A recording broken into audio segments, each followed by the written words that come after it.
परिवार मिलन समारंभना अध्यक्ष गोयलवा राजपूत समाजना प्रमुख आदरणीय भाई श्री वासुदेव भाई, अपना सौनु गौरव, अपनी वच्चे प्रेरणादायक बात करनार अपना आदरणीय युवराज साहेब, विधानसभाना मारा जागृत साथी अने मात्र जामनगर नहीं पण बे जिल्लाओ द्वारका अने जामनगर बंनेना राजकीय समीकरणों कोईनाथी घड़ाता होय तो ये धर्मेन्द्रसिंह भाई हकुबाथी घड़ाय छे। एवा हमारा साथी भाई श्री हकुबा खास राजस्थान थी अपनी वच्चे पधारेला करणी सेनाना राष्ट्रीय अध्यक्ष आदरणीय सवाई सिंह जी, आदरणीय भाई श्री पीटी जाडेजा, आदरणीय भाई श्री अनिभाई रिबड़ा, आदरणीय भाई श्री सतुबा परबत भाई श्री अनिभाई रंगोली, खूब बधा महानुभावों मेहमानों है जो नाम लेवा बेसीश तो अंत नहीं आवे। उपस्थित तमाम मेहमानों जेमनी मेहनत जेमना प्रयत्नों युवानों ने एकत्रित करवामां रह्या छे एवा क्षत्रिय युवा संगठनना आगेवानो भाई श्री चेतन भाई, भाई योगराज भाई, भाई हरदेव भाई, भाई श्री केडी अने एमनी टीमना तमाम मित्रों जेमने आपणे अहींथी सांभळवाना छे एवा भाई राजभा गढ़वी, भाई श्री अशोकसिंह भाई अने कलाकार मित्रों, उपस्थित परिवारना युवान साथीओ अने मुरब्बीओ, हूँ सौथी पहेला तो आ सरस मजानु संगठन अने आम नजर पहोंचे त्यां सुधी युवानोनी उपस्थितिने खूब खूब अभिनंदन अने जय माताजी पाठ। रक्षयते इति क्षत्रिय आ इतिहास रह्यो छे, बीजानुं पण रक्षण करे ए क्षत्रिय। हूँ तो माताजीने ए प्रार्थना करूं छुं के माताजी बीजुं कंई आपे के ना आपे, आपणी आ प्रतिष्ठाने माताजी कायम टकावे तो आपणा माटे घणुं छे। तमाम ज्ञाति, तमाम जाति, तमाम धर्म बधाने साथे लईने चाले अने आम समाजनो पण विश्वास आखुं गाम बधी ज्ञातिनुं होय अने एक क्षत्रियनुं घर होय पण गाम भेगुं थईने कहे के अमारा सरपंच तो आ क्षत्रिय ज होवा जोईए, आ प्रतिष्ठा कायम करे। आ आपणा माटे जरूरी छे।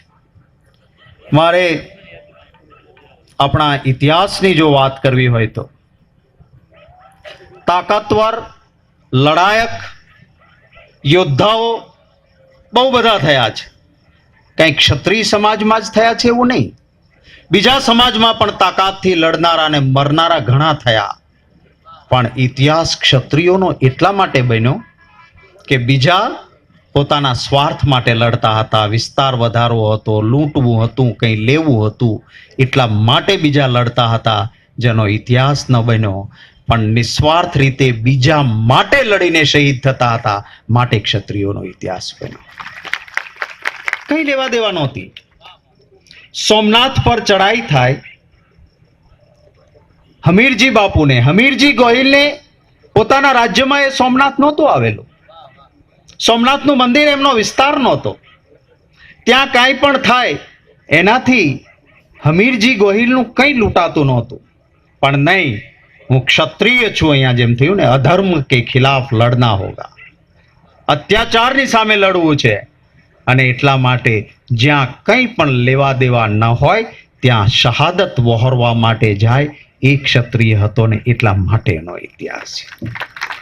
કેટલાક લોકોએ કોઈના માટે એક ટીપુય લોહી નથી આપ્યું, હવે એ પાછા સોમનાથના ઇતિહાસની વાતો કરે છે। અરે ઇતિહાસનો અધિકાર અમને છે, અમારા બાપ દાદાઓએ આ કર્યું છે। તમે તો ગામના લોહી પીધા, તમને સોમનાથનો ઇતિહાસ ટાંકવાનો અધિકાર નથી। એ અધિકાર હોય તો અમારો અધિકાર છે કે સોમનાથ માટે અમારા પૂર્વજો શહીદ થયા હતા અને આજે પણ એ યાદ રાખીશું કે પોલીસ રક્ષણ કરવા માટે હોય પણ કોઈ નિર્બળ પર અત્યાચાર થતો હોય તો કઈ લેવા દેવા ન હોય છતાં પોતાનું માથું આપવા માટે ક્ષત્રિય તૈયાર રહેશે।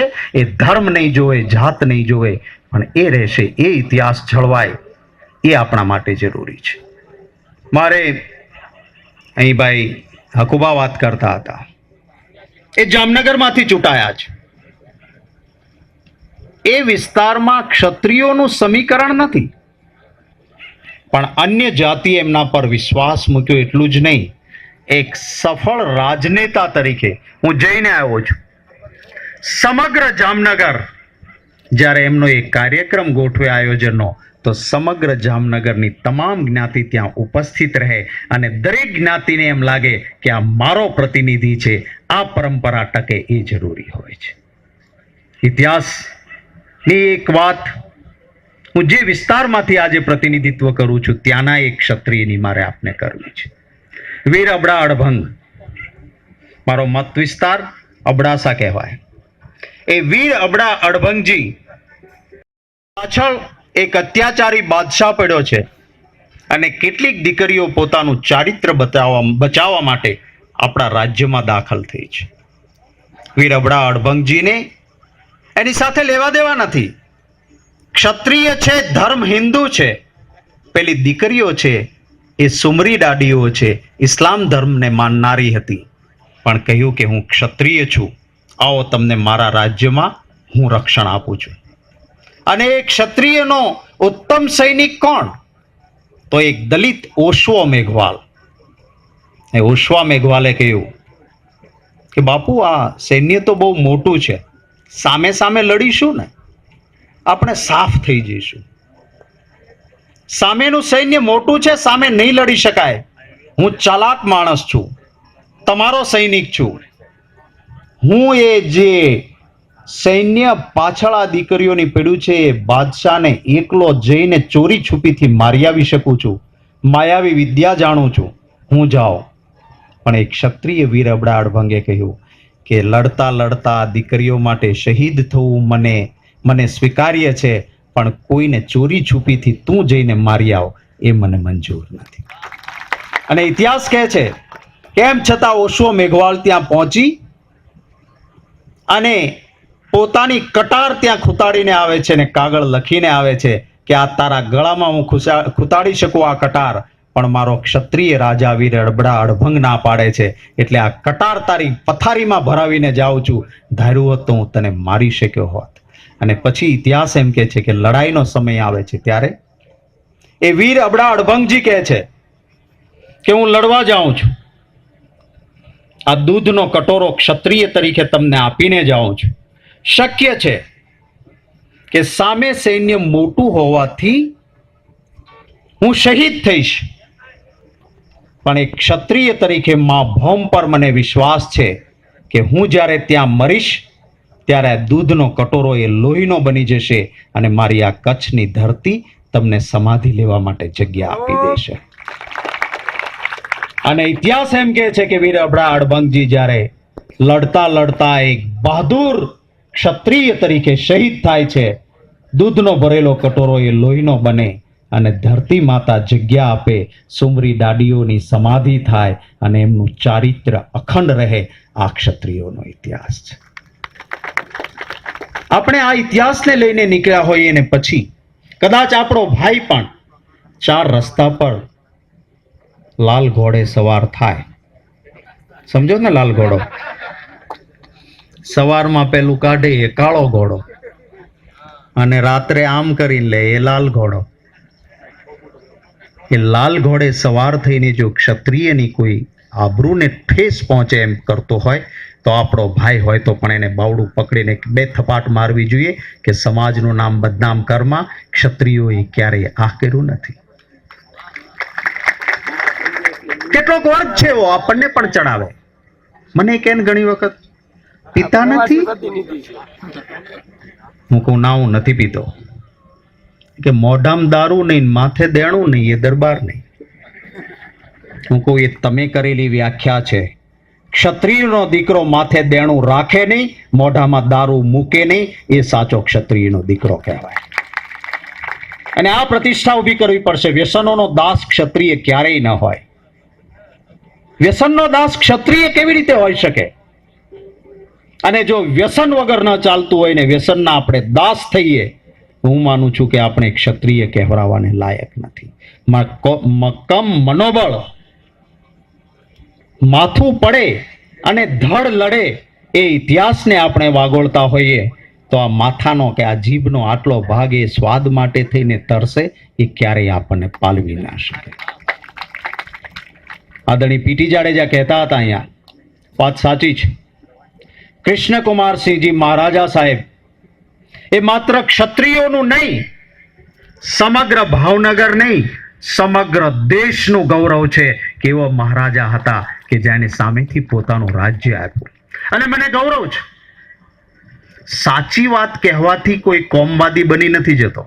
મને ગૌરવ છે કે હું જે સરકારમાં મિનિસ્ટર હતો, મેં મારી કેબિનેટમાં કહ્યું હતું કે કૃષ્ણકુમારસિંહજી મહારાજા સાહેબનું સ્ટેચ્યુ, મોટું સ્ટેચ્યુ એ નીલમબાગના ચોકમાં મુકાવવું જોઈએ. અને હું મિનિસ્ટર હતો ત્યારે મારા મુખ્યમંત્રીને લાવીને નીલમબાગના ચોકમાં કૃષ્ણકુમારસિંહજી મહારાજા સાહેબનું સ્ટેચ્યુ મુકાવ્યું. આજે નીચે નામ લખેલા છે. કેટલાક લોકો કહે છે કે આ સરદાર વલ્લભભાઈ પટેલે રજવાડા અપાવ્યા. અરે ના, હું માનું છું કે ક્ષત્રિયને જો સાચો રસ્તો બતાવનાર સરદાર વલ્લભભાઈ પટેલ ન હોત તો કૃષ્ણકુમારસિંહજી મહારાજા સાહેબે પોતાનું રજવાડું પહેલા ન આપ્યું હોત. એ સરદાર સાહેબે એ ક્ષત્રિયોને યાદ કર્યા. નહીતર આપણે કલ્પના કરો, આજના સમયમાં આટલા રજવાડોમાં વહેંચાયેલો દેશ હોત તો અંદરો અંદર જ કપાઈ મળ્યા હોત અને એકતા રહીને હોત, દેશ પણ એક અને અખંડિત રહ્યો અને રાજપૂતોનું ગૌરવ રહ્યું. એની ક્રેડિટ આપવી હોય તો સરદાર વલ્લભભાઈ પટેલ અને કૃષ્ણકુમારસિંહજી મહારાજા સાહેબને આપવી પડે. એકની સૂઝ હતી અને બીજાની પહેલ હતી કે જેના સાથે બધા જ જોડાયા હતા. આ આપણો ગૌરવવંતો ઇતિહાસ છે જેને આપણે હંમેશા યાદ રાખીશું. મારા માટે આજે થોડી મુશ્કેલી હતી, કારણ કે 29 તારીખ આપ સૌને પ્રેમ લાગણી ભાવથી મને કહ્યું હતું, અને આ તારીખ અપાઈ ગયા પછી, આ કાર્યક્રમ નક્કી થયા પછી આપણા સૌનું ગૌરવ આ દેશના રાષ્ટ્રપતિના પદ પર જે બેઠા એ આદરણીય હર એક્સેલન્સી પ્રતિભા દેવી પાટીલજીના દીકરાની દીકરી પૌત્રીનું આજે લગ્નનું રિસેપ્શન બોમ્બેમાં. एमनो फोन आयो कि भाई कुछ भी करना है, इस रिसेप्शन को अटेंड करना है आपको. मैंने बहुत कम लोगों को बुलाया है, बंबई 29 शाम को आपको पहुंचना है. मैं एमने कहूं कि ताई साहब माफ करना, मेरे भावनगर में क्षत्रिय युवा का संगठन है, इतना अच्छा काम वो करते हैं कि मैं आपके वहां आऊंगा तो मेरे भाइयों के बीच नहीं जा पाऊंगा, मैं माफी चाहता हूं. અને તાઈ સાહેબે પણ કહ્યું કે ભાવનગર से मेरा भी रिश्ता है, मेरी ओर से भी उन क्षत्रियों को शुभकामना देना और आप मेरे वहां नहीं आओगे तो चलेगा. હું એમને પણ યાદ કરીને એમના વતી પણ આપ સૌને ખૂબ શુભકામનાઓ પાઠવું છું. ખૂબ સરસ સંગઠન બને. અને મેં કહ્યું એમ, ક્ષત્રિય ક્યારેય કોમવાદી નથી થયો, ક્ષત્રિય હંમેશા સિદ્ધાંતવાદી થયો છે. અને સિદ્ધાંતવાદી થયા છીએ એટલે જ સમાજમાં ઊંચું માથું રાખીને ચાલીએ છીએ.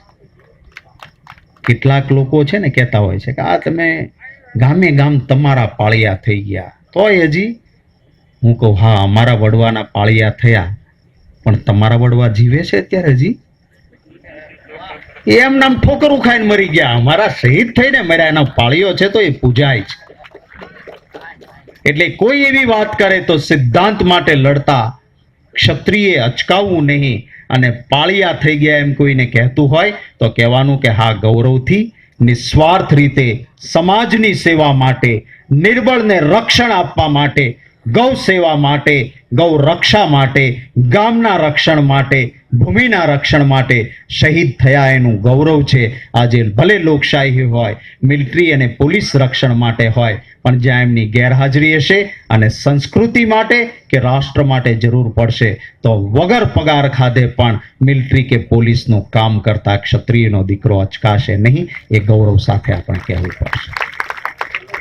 सवाई सिंह जी साहब, मैं कहना चाहूंगा, मुझे कभी कोई दर्द नहीं होता है. मैं विधानसभा में भी बोला हूं, मेरी सरकार थी जब मैं मंत्री था तब भी बोला था, जब जब मेरे समाज को अन्याय होता है, किसी और समाज को अन्याय होता है, मेरा फर्ज बनता है कि मैं आवाज उठाऊं, और मेरे समाज पे अन्याय होता है तब मेरी दुगनी फर्ज भी बनती है कि तब भी मुझे आवाज उठानी है। मुझे उनसे नहीं डरना है, क्योंकि मैं मेरे कर्म से चलता हूं। मुझे कोई ज्ञातिवादी का थप्पा नहीं लगा सकता है, क्योंकि मैं मेरे कर्म के साथ चलता हूं। मुझे कोई दिक्कत नहीं होती है। यही समाज है, यही मेरा परिवार है जिन्होंने प्यार दिया है। हाँ, एक दुकल हो सकता है, पर बहुमत यहां से प्यार मिला है। मैं कच्छ चुनाव लड़ने गया था, यहां से बहुत सारे लोग दिन रात एक करके मेरे लिए वहां भी आए थे। मैं इनका शुक्रगुजार हूं। आप सबने खूब खूब शुभकामनाओं। माताजी सतत प्रगति तरक्की करावे અને સામાજિક પ્રતિષ્ઠાને વધારે, પરસ્પર ભાઈચારો, એકતા અને પ્રેમ માતાજી કાયમ ટકાવી રાખે એવી માતાજીના ચરણોમાં પ્રાર્થના કરીને વિરમું છું. જય માતાજી.